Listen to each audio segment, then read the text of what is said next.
Imagine finding yourself in the position to break the news of your personal triumph engagement to someone you've been in love with forever while simultaneously scoring a major scoop for your scandal sheet. Penelope Featherington really knows how to do it, huh? Anyway, I'm getting ahead of myself.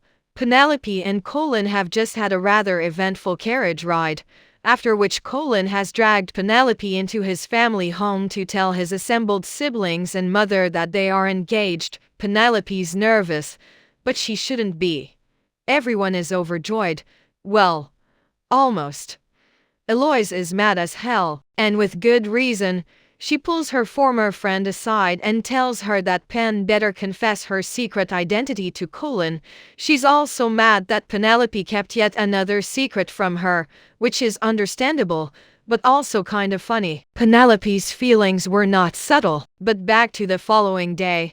The Featherington crew finds out about Penelope's engagement via Lady Whistledown, and while her brothers-in-law are fairly delighted, Portia is furious to find out this way. And speaking of new info, guess who's back in town? Kate and Anthony have returned from their second honeymoon. Having succeeded in their heir creation goal, Anthony is overjoyed, and to be honest, I guess I would be too if I'd raised 7 kids and finally got to have one of my own on purpose. He's also somehow already as extra as Violet. I fear for his future offspring's experience on the marriage mart.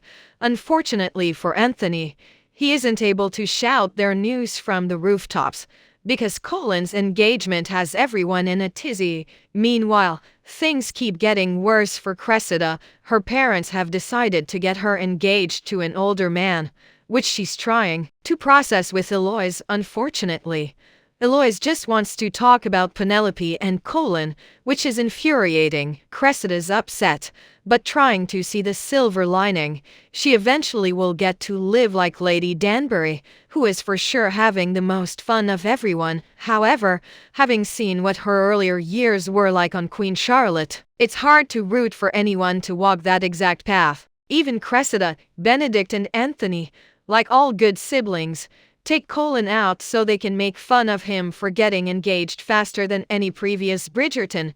It's not a race. They also razz him for taking so long to figure out his felines, and Anthony, in a stunning display of personal growth-fueled wisdom, insists that Colin go tell Penelope that he loves her right away. Yeah, I missed it too. But Colin was a bit too busy begging Pen to marry him to actually say I love you. Double quotes closing parenthesis. At the Featherington house, Penelope gets a lecture from her mother rather than congratulations.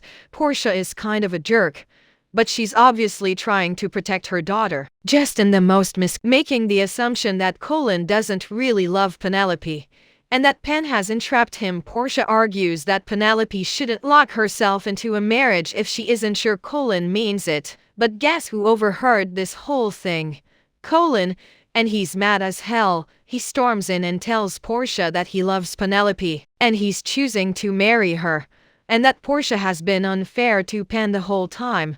It's quite frankly the most I've liked Colin this whole time, and the hottest he's ever been. Next stop, a random house the Bridgerton family just owns, which Colin intends to use for the two of them to live in.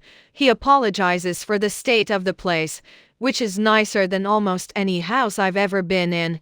And then we get the mirror scene. To be clear, I haven't read these books, but people have been talking about this so much online that I feel it has earned the title case treatment. Colin stands behind Penelope as they gaze into a mirror, and he talks about